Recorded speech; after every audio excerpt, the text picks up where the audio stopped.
Good morning, friends.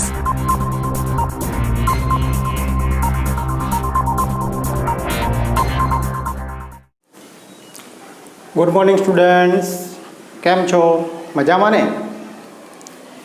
Last લેક્ચરમાં મિત્રો આપણે ઇથરના આઈયુપીએસસી નામકરણ વિશેની માહિતી મેળવી હતી.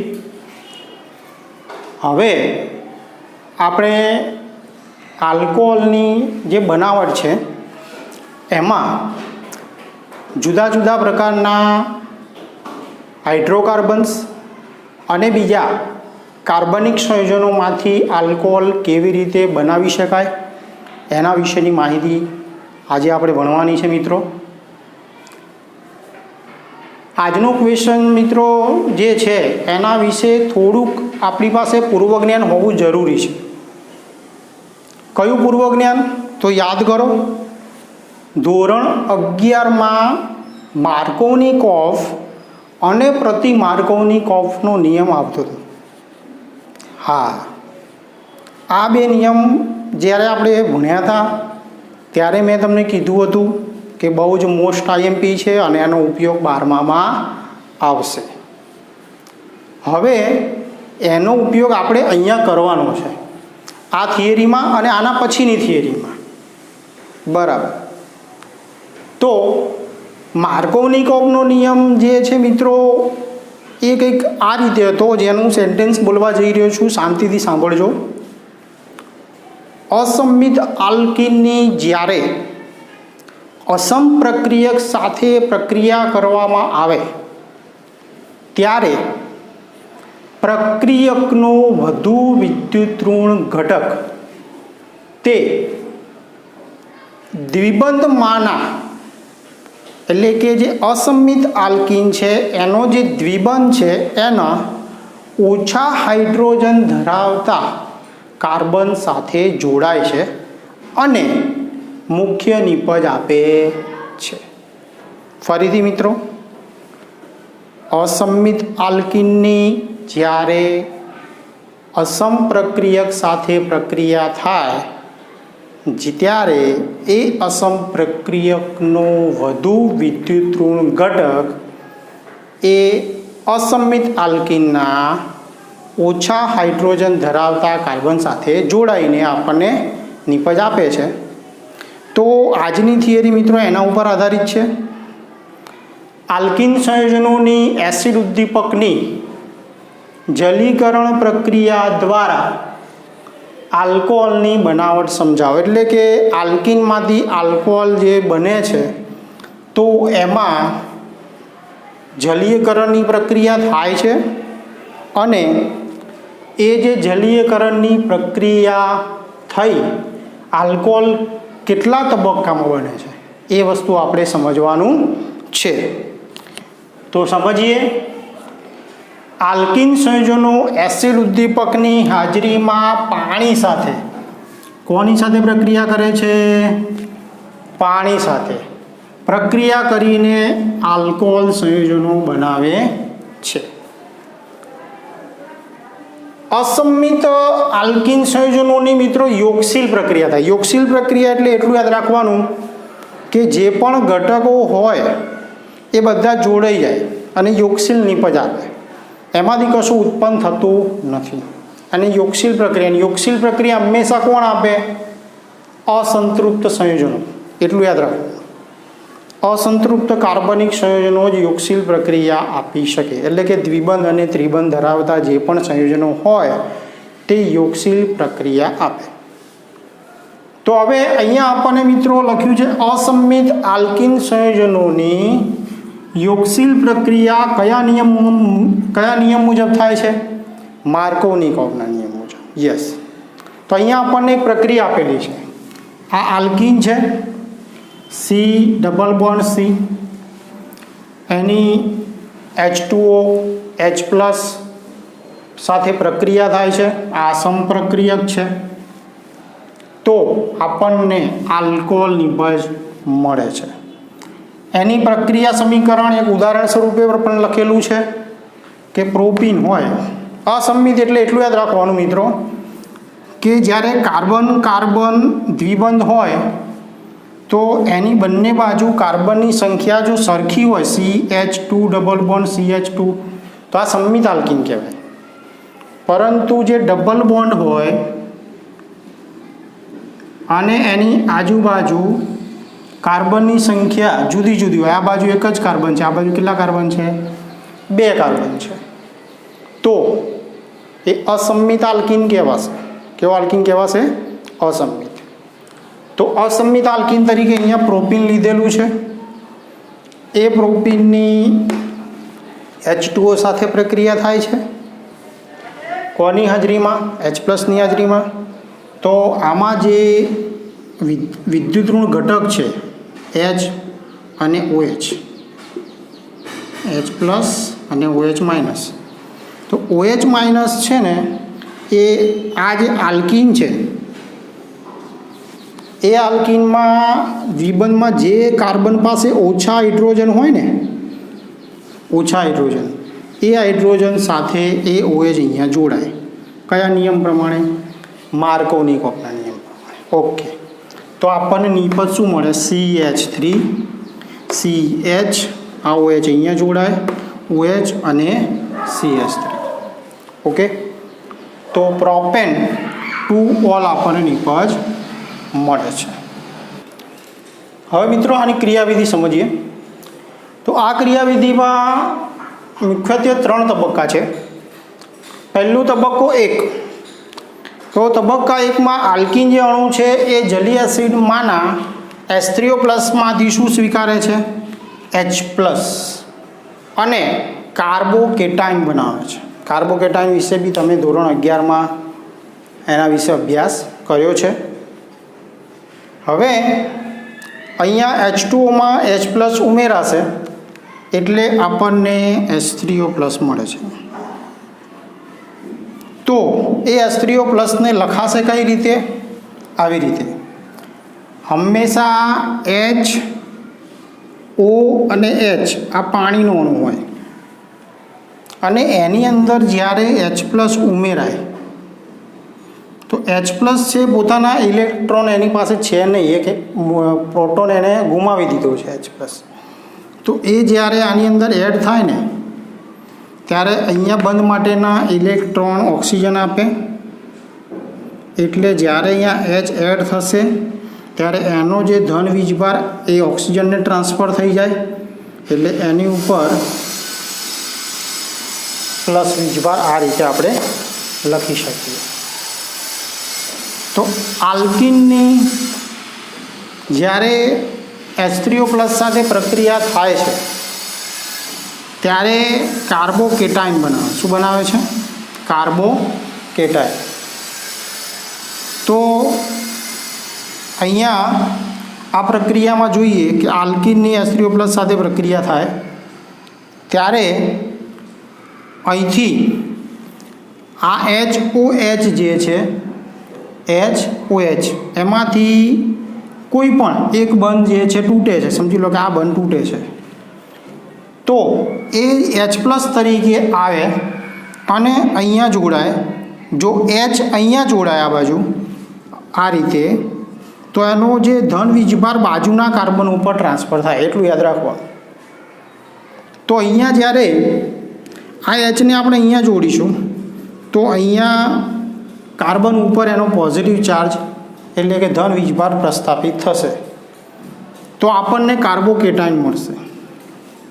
અને HOH પાણીનો અણુ શું થશે? એમાંથી દૂર થશે. એટલે કે તબક્કા 1ના અંતે આપણને કાર્બોકેટાઇન બને છે.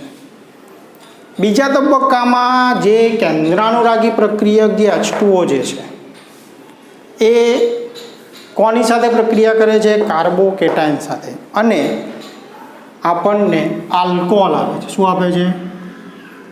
પ્રોટોનેટેડ આલ્કોહોલ આપે છે, એટલે કે ધન વીજભાર સહિતનો આલ્કોહોલ. તો કાર્બોકેટાઇન જે બીજા તબક્કામાં છે બરાબર, અને આ એ તો બે અહીંયા જ આવશે. તો કાર્બોકેટાઇન પ્લસ H2O. તો અહીંયા જે આખું જે H2O છે મિત્રો એ અહીંયા જોડાય છે, એટલે આ પોઝિટિવ ચાર્જ જે છે ઓક્સિજન ઉપર પ્રસ્થાપિત થાય, એટલે અહીંયા આ પાણીનો અણુ આપણે અહીંયા જોડ્યો તો કાર્બનનો જે પોઝિટિવ ચાર્જ હતો ધન વીજભારે ઓક્સિજન ઉપર આવી જાય અને H+ ધરાવતો OH છે એટલા માટે અહીંયા એને પ્રોટોનેટેડ આલ્કોહોલ કહેવામાં આવે છે, કારણ કે એમાં ધન વીજભાર છે એટલા માટે. હવે ત્રીજા તબક્કામાં કે જે આપણને એની અંતિમ નિપજ આપે છે, પ્રોટોન દૂર થઈ આલ્કોહોલ બને છે. હવે જે પ્રોટોનેટેડ આલ્કોહોલમાં જે ધન વીજભાર છે તે દૂર થાય છે, બરાબર. દાખલા તરીકે આ પ્રોટોનેટેડ આલ્કોહોલ છે તો આમાંથી H+ જે છે એ દૂર થશે, અહીંથી H+ જતો રહેશે. આ પોઝિટિવ ચાર્જ જે છે જે ઓક્સિજનને આપ્યો તો એ H+ પાછો લઈ લેશે, તો અહીંયા માત્ર OH વધશે. અહીંયા માત્ર શું વધશે? OH પ્લસ આ H+ ફરી પાછો H2માં એડ થઈને શું આપી દેશે? H3O plus. જે પ્રક્રિયાની શરૂઆતમાં મિત્રો આપણે H3O+ લીધું હતું એ જ ફરી પાછું પ્રક્રિયાને અંતે આપણને શું મળે છે? પાછું મળે છે. અને નિપજ તરીકે આપણને આલ્કોહોલ મળે છે. શું મળે છે? આલ્કોહોલ. પણ કેવો આલ્કોહોલ મળશે? દ્વિતીયક. કેવો આલ્કોહોલ? દ્વિતીયક. કયા નિયમ પ્રમાણે? માર્કોવનિકોફના નિયમ પ્રમાણે. ફરીથી મિત્રો એક વખત સમજી લઈએ. આલ્કિન સંયોજનોની એસિડ ઉદ્દીપકની હાજરીમાં પાણી સાથેની પ્રક્રિયા આલ્કોહોલ આપે છે. કયા નિયમને અનુસરે છે? માર્કોવનિકોફના નિયમને અનુસરે છે. પ્રક્રિયાનો વધુ વિદ્યુતઋણ ઘટક ઓછા હાઇડ્રોજન ધરાવતા કાર્બન સાથે જોડાય છે. અહીંયા પ્રોપીનની પ્રક્રિયા H2O તો OH ક્યાં જોડાશે? CH સાથે, એટલે CH3CHOH CH3 propane to all નિપજ મળે છે. હવે 3 તબક્કા મિત્રો ખાસ આ રીતે યાદ રાખવાના છે. ખાસ પહેલા તબક્કામાં શું બને? કાર્બોકેટાયન, એટલે કાર્બોકેટાયનની બનાવટ. બીજા તબક્કામાં પ્રોટોનેટેડ આલ્કોહોલની બનાવટ અને ત્રીજા તબક્કામાંનું નિપજ એટલે કે આલ્કોહોલ. પહેલા તબક્કામાં આલ્કિન છે એ H3O+ સાથે પ્રક્રિયા કરે છે, કાર્બોકેટાયન બનાવે છે. કાર્બોકેટાયન કઈ રીતે બને છે? તો H+ જે છે આની અંદર એડ થાય છે, એટલે અહીંયા જ્યાં H એડ થાય ત્યાં બાજુના કાર્બન ઉપર ધન વીજભાર પ્રસ્થાપિત થાય એટલે કાર્બોકેટાયન બને. ફરી પાછું એ કાર્બોકેટાયન કોની સાથે પ્રક્રિયા કરે? પાણી સાથે, એટલે કે H2O સાથે. તો હવે શું બનાવશે? તો પ્રોટોનેટેડ આલ્કોહોલ, એટલે આખો H2O અહીંયા જોડ દેવાનો. ત્રીજા તબક્કામાં પ્રોટોનેટેડ આલ્કોહોલ બનાવે. એ પ્રોટોનેટેડ આલ્કોહોલમાંથી શું દૂર થાય? પ્રોટોન દૂર થાય, એટલે કે H+ દૂર થાય. તો આ H+ દૂર થાય, H2માં એડ થઈ જાય, એટલે ફરી પાછો H3O+ બની જાય. તો આપણને નિપજ તરીકે શું બનશે? આલ્કોહોલ. અને કેવા પ્રકારનો આલ્કોહોલ હશે? દ્વિતીય. કયા નિયમને અનુસરે છે? માર્કોવનિકોફના નિયમને અનુસરે છે. હવે મિત્રો નેક્સ્ટ આના પછીની જે થિયરી ભણવાની છે એમાં હાઇડ્રોબોરેશન ઓક્સિડેશન વિશેની માહિતી આપણે મેળવીશું. હવે મિત્રો નેક્સ્ટ થિયરી આપણે ભણવાના છીએ હાઇડ્રોબોરેશન ઓક્સિડેશન. થિયરીનું નામ છે હાઇડ્રોબોરેશન ઓક્સિડેશન દ્વારા આલ્કિનમાંથી આલ્કોહોલની બનાવટ. આની જે આગળની થિયરી મિત્રો ભણ્યા હતા આપણે, એ થિયરીમાં માર્કોવનિકોફના નિયમ પ્રમાણે નિપજ મળતી હતી. હવે આ થિયરીમાં આપણે જે હાઇડ્રોબોરેશન અને ઓક્સિડેશન પ્રક્રિયા દ્વારા પ્રતિ માર્કોવનિકોફના નિયમ મુજબ આપણને નિપજ મળે છે.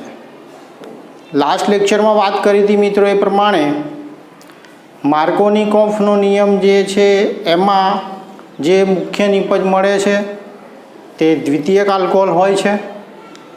એવી જ રીતે અહીંયા મિત્રો જે હાઇડ્રોબોરેશન ઓક્સિડેશન પ્રક્રિયા દ્વારા જે આપણને નિપજ મળશે એ પ્રાથમિક હશે, એટલે કે પ્રાથમિક આલ્કોહોલ નિપજ તરીકે મળે છે. તો ચાલો આજે આપણે હાઇડ્રોબોરેશન ઓક્સિડેશન વિશેની માહિતી મેળવીએ. આલ્કિન સંયોજનોની જે હાઇડ્રોબોરેશન ઓક્સિડેશન પ્રક્રિયામાં પ્રક્રિયક તરીકે ડાયબોરેન વપરાય છે. શું વપરાય છે? ડાયબોરેન. મિત્રો ડાયબોરેન જે છે એનું બંધારણ જે કહીએ તો એનું અણુસૂત્ર B2H6 લખાય છે, પણ એનો જે અણુ છે એ BH3 સ્વરૂપે ધરાવે છે. કેવા સ્વરૂપે? BH3. એટલે કે બે BH3 અણુઓ ભેગા થઈને B2H6 બનાવે છે, પરંતુ પ્રક્રિયામાં માત્ર આપણે એને BH3 સ્વરૂપે જ લઈએ છીએ. બરાબર?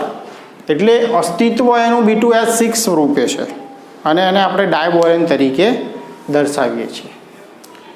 તો એ જે ડાયબોરેન જે છે એની સાથે એની યોગશીલ પ્રક્રિયા થાય છે.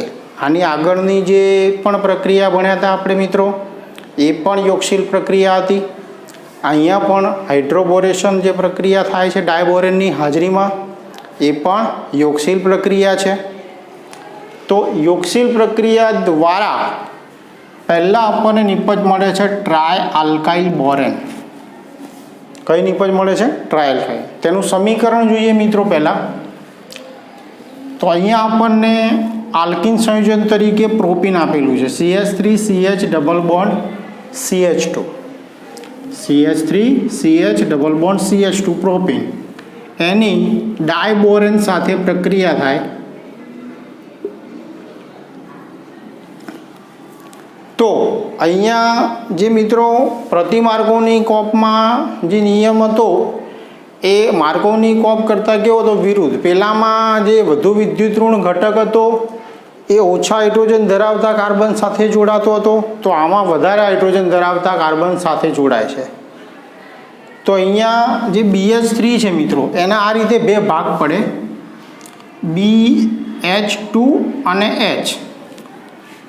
તો એમાં જે આ વધુ વિદ્યુત ઋણ ઘટક છે BH2, એ વધારે હાઇડ્રોજન ધરાવતા કાર્બન સાથે જોડાય, અને જે બીજો જે H છે એ ઓછા હાઇડ્રોજન ધરાવતા કાર્બન સાથે જોડાય.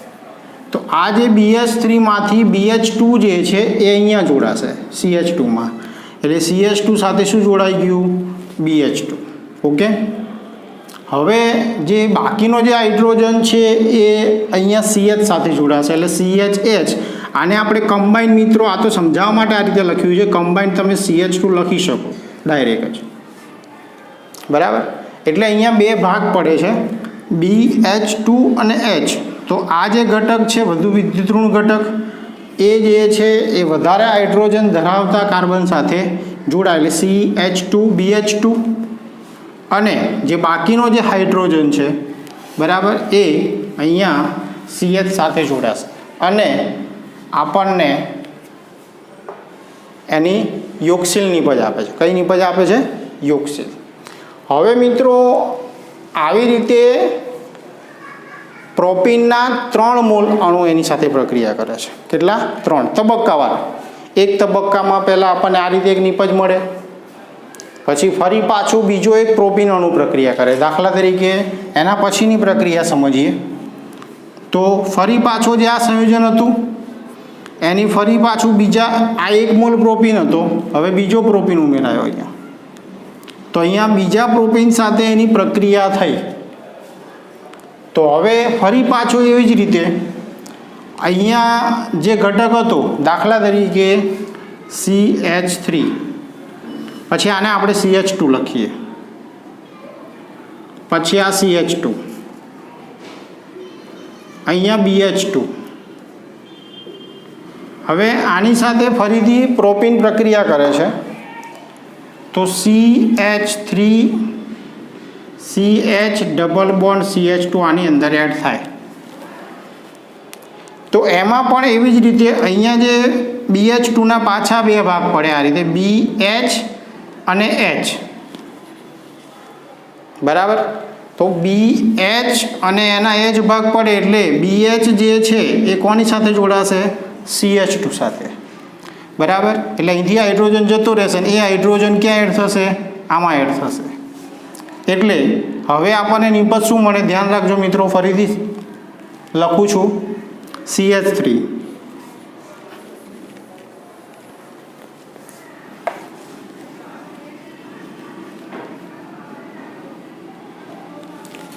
CH3 પછી CH2, પછી CH2, અહીંયાથી એક હાઇડ્રોજન જતો રહ્યો એટલે BH, CH2, કારણ કે BH સાથે કોણ જોડાશે? વધુ હાઇડ્રોજન ધરાવતો કાર્બન, બરાબર. આલ્કિનનો જ જોવાનો, આ નહીં જોવાનો. તમને એમ પ્રશ્ન થાય કે સાહેબ આમાં હાઇડ્રોજન, પણ આલ્કિનનો જ વધારે હાઇડ્રોજન ધરાવતો કાર્બન. તો CH2, પછી પાછો અહીંયા CH2, કારણ કે આ H અહીંથી ગયો, અને CH3. તો અહીંયા CH3 CH2 CH2 અને આ CH3 CH2 CH2 કેટલી વખત છે? 2 વખત. કોની સાથે જોડાયેલા છે? BH સાથે. એટલે અહીંયા આપણે એને અહીંયા આવી રીતે લખેલું છે CH3 CH2 CH2 twice BH. જે આ સમીકરણ મળ્યું મિત્રો આપણને, એ અહીંયા આ રીતે લખેલું છે, જેને ડાયપ્રોપાઇલ બોરેન કહેવાય. આ મોનોપ્રોપાઇલ એટલે એક જ છે, એવી રીતે આને ડાયપ્રોપાઇલ બોરેન કહેવાશે. આવી જ રીતે ત્રીજો અણુ પ્રોપેનનો પ્રક્રિયા કરે તો અહીંયા જે BH હતું એમાંથી ફરી પાછો એક હાઇડ્રોજન નીકળી જશે અને માત્ર શું વધશે? B. અને પ્રોપીનનો એક અણુ ઉમેરાશે એટલે આપણને અહીંયા ટ્રાયપ્રોપાઇલ બોરેન મળે છે. એમાં અહીંયા મિત્રો જે CH3,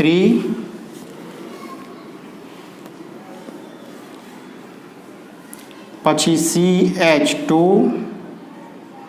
CH2, BH, CH2, CH2, CH3.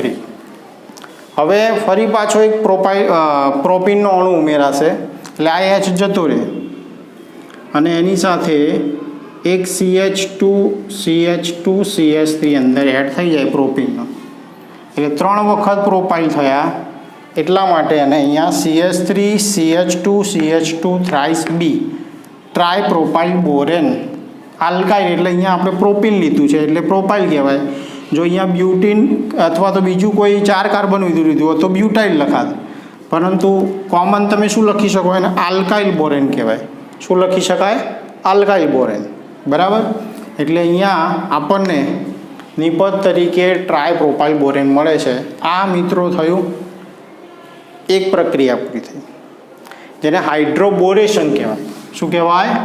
હાઇડ્રોબોરેશન. હજી બીજા તબક્કાની એટલે કે એના પછીની પ્રક્રિયા ઓક્સિડેશન મિત્રો બાકી છે. હજી ઓક્સિડેશન પ્રક્રિયામાં શું થાય છે?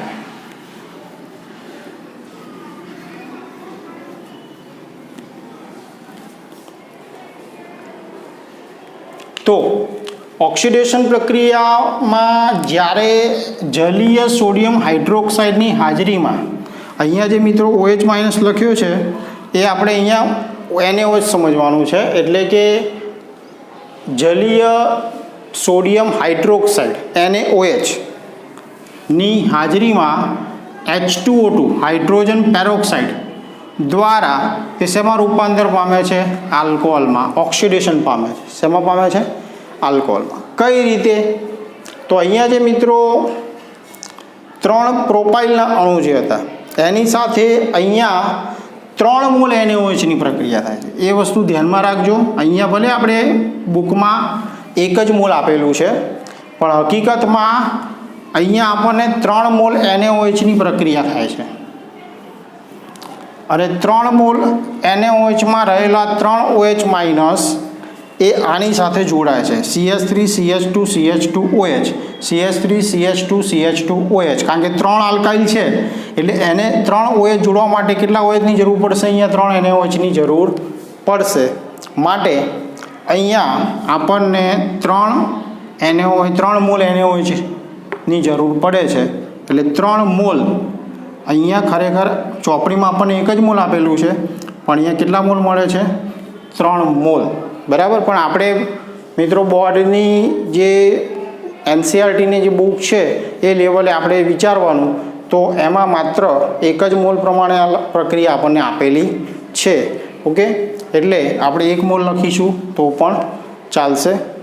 એટલે 3 મોલ આલ્કોહોલ મળે છે, પ્લસ આપણને અહીંયા જે H2O2 છે, બરાબર, આ હાઇડ્રોજન પેરોક્સાઇડ જે છે બરાબર, એના દ્વારા એનું આલ્કોહોલમાં રૂપાંતર થાય છે, માટે ઉત્પન્ન શું થાય છે? તો આ જે મિત્રો અહીંથી જે બી વધે છે, બરાબર, અને અહીંયા જે હાઇડ્રોજન અને ઓક્સિજન ટોટલ, અને બાકીના જે છે બંધ તૂટે છે એના જે હાઇડ્રોજન અને ઓક્સિજન ટોટલ થઈને આપણને H3BO3 બોરિક એસિડ તરીકે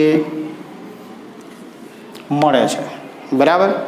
હવે મિત્રો ખાસ આની જે ક્રિયાવિધિ છે બોરિક એસિડની જે બનાવટ છે એ નીટ સિલેબસમાં આવે છે, બરાબર. એટલે અત્યારે હાલ પૂરતું આપણે બોર્ડ માટે એટલું યાદ રાખીશું કે હાઇડ્રોબોરેશન ઓક્સિડેશન જે છે એમાં આપણને નિપજ તરીકે આલ્કોહોલ કેવું મળે છે? પ્રાથમિક આલ્કોહોલ મળે છે. કેવો આલ્કોહોલ મળે છે? પ્રાથમિક. અને આડ નિપજ તરીકે શું મળે છે? બોરિક એસિડ, બરાબર. હા, એ પ્રક્રિયામાં જે H3BO3 નું રૂપાંતરણ કેવી રીતે થાય છે એની ક્રિયાવિધિ મિત્રો 3 તબક્કામાં ડિસ્ક્રિપ્શનમાં નીટ સિલેબસમાં દર્શાવેલી છે, બરાબર. તો એને આપણે જ્યારે આ ચેપ્ટરનું નીટ ભણીશું ત્યારે એને જોડે લઈ લઈશું. હવે દ્વિબંધમાં જે બોરેન જે ઉમેરાય છે મિત્રો, એમાં ખાસ બોરોન પરમાણુ જે છે વધુ હાઇડ્રોજન પરમાણુ ધરાવતા sp2 કાર્બન સાથે જોડાય. એ મેં તમને કીધું કે વધુ વિદ્યુત ઋણ ઘટક છે, એટલે કે આ બોરોન પરમાણુ જે છે એ આ બંનેમાં જેની પાસે વધુ હાઇડ્રોજન હોય તો વધુ હાઇડ્રોજન કોની પાસે? આની પાસે. અને એ કેવું કાર્બન હોવું જોઈએ? sp2 સંકૃત હોવો જોઈએ, એની સાથે તે જોડાય છે. આ રીતે પ્રાપ્ત થતો આલ્કોહોલ મિત્રો, આ રીતે પ્રાપ્ત થતો આલ્કોહોલ એ પ્રતિ માર્કોવનિકોવના નિયમ મુજબ મળે છે. અને આ પ્રક્રિયામાં આલ્કોહોલ સંયોજનોની ઉત્તમ નિપજ મળે છે. ઉત્તમ નિપજ એટલા માટે કે અહીંયા આપણને પ્રાથમિક આલ્કોહોલ મળે છે, એટલા માટે એને આપણે ઉત્તમ નિપજ તરીકે દર્શાવી શકાય છે. ફરીથી મિત્રો એક વખત આનું રિવિઝન કરી લઈએ. આલ્કિન સંયોજનોની કોની સાથે પ્રક્રિયા થાય છે? ડાયબોરેન. કઈ પ્રક્રિયા થાય છે? હાઇડ્રોબોરેશન. શું નિપજ મળે છે? તો ટ્રાય આલ્કાઇલ બોરેન. આલ્કાઇલ તરીકે તમે અહીંયા જો પ્રોપેન લીધું હશે તો પ્રોપાઇલ મળશે, જો 4 કાર્બન હશે તો બ્યુટાઇલ મળશે. હવે એની આગળ જલીય સોડિયમ હાઇડ્રોક્સાઇડની હાજરીમાં હાઇડ્રોજન પેરોક્સાઇડ સાથેની પ્રક્રિયા કઈ થાય છે? ઓક્સિડેશન. એટલે અહીંયા 2 પ્રક્રિયા છે મિત્રો. હાઇડ્રોબોરેશન તો છે જ, બરાબર, એટલે કે હાઇડ્રોજન અને બોરોન ઉમેરાવાની પ્રક્રિયા. આ ઉપરાંત એના પછી ઓક્સિડેશનની પ્રક્રિયા પણ એમાં જોવા મળે છે. તો આવી રીતે આપણને ફર્સ્ટ તબક્કાને અંતે એટલે કે ટ્રાયપ્રોપાઇલ બોરેન મળે છે. બીજામાં જલીય સોડિયમ હાઇડ્રોક્સાઇડની હાજરીમાં H2O2 હાઇડ્રોજન પેરોક્સાઇડ સાથે ઓક્સિડેશન પામે છે. અને ઓક્સિડેશન પામીને કયા નિયમ મુજબ? તો પ્રતિ માર્કોવનિકોવના નિયમ મુજબ આપણને પ્રાથમિક આલ્કોહોલ મળે છે. કયો આલ્કોહોલ મળે છે? પ્રાથમિક.